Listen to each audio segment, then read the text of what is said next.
कोरोनामुळे अनेकांची हानी झाली आहे. कोणाचा जीव गेला तर शेकडो नागरिकांचे आर्थिक नुकसान झाले आहे. यातच कोरोनामुळे शेतकऱ्यांनाही जबर फटका बसला आहे. अनेक शेतकऱ्यांना कोरोनाची लागण झाल्याने शेतकरी आर्थिक अडचणीत सापडला आहे. त्यांची हानी पाहून अमरावती वंचित बहुजन आघाडी शेतकऱ्यांच्या बाजूने उभी राहिली आहे. शेतकऱ्यांच्या हितासाठी 9 जून बुधवारी जिल्हाधिकारी नवाल यांना निवेदन देण्यात आले. ज्या शेतकऱ्यांचा मृत्यू झाला अशा शेतकऱ्यांच्या नातेवाईकांना आर्थिक मदत देण्यात यावी. जिल्हा कृषी विभागाने बियाण्याचे परीक्षण केल्याशिवाय बी बियाणे शेतकऱ्यांना विक्री करू नये. अकोला जिल्हा परिषदेच्या धर्तीवर अल्पभूधारक शेतकऱ्यांना बी बियाणे खते मोफत देण्यात यावी असे अनेक मागण्यांचे निवेदन वंचित बहुजन आघाडीच्या वतीने जिल्हाधिकारी शैलेश नवाल यांना देण्यात आले. कोरोनामुळे मृत्यू झालेल्या शेतकऱ्यांच्या नातेवाईकांना 5 लाख रुपये तर कोरोनातून बचावलेल्या शेतकऱ्यांना 2 लाख रुपये देण्यात यावे. यासोबतच शेतकऱ्यांच्या घरकुलाचा प्रश्न तात्काळ सोडवून त्यांना घरकुल देण्यात यावे अशी मागणी सुद्धा करण्यात आली.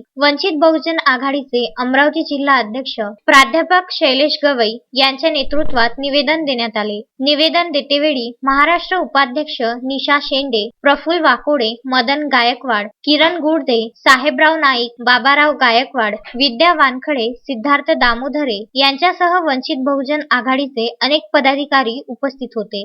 ऊसाला भाव असतो. ऊसासाठी वेगवेगळ्या संकल्पना आहे. विदर्भात प्रमुख पीक आहे सोयाबीन. मागच्या वर्षी सोयाबीनमध्ये खूप काही प्रकार झाले. सोयाबीनची उगवण क्षमता नव्हती, नकली बियाणे विकल्या गेले. या वर्षी तसंच आहे, सोयाबीनचा काळा बाजार होण्याची शक्यता आहे. सोयाबीनचा भाव, जो बियाण्याचा भाव 3700 रुपये बॅग आहे. तर आपण प्रशासनाला विनंती करत आहोत की सोयाबीनची उगवण क्षमता पहिले तपासून घ्यावी, तेव्हाच शेतकऱ्यांना ते बियाणे वाटप करण्यात यावं. नाही तर प्रशासनावर आणि कंपन्यांवर तात्काळ कार्यवाही करण्यात यावी.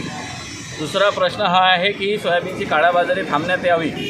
तिसरा असा आहे की जे कोविडमध्ये शेतकरी वारले त्यांच्या परिवाराला मोफत बियाणं आणि खते देण्यात यावे. या सगळ्या आमच्या प्रमुख मागण्या आहे. तशा भरपूरशा मागण्या आहे. समृद्धीतले जे कास्तकार आहे त्यांना पाणन रस्त्याची व्यवस्था तात्काळ करावी, कारण त्यांना शेतात जायसाठी रस्ते नाही आहे.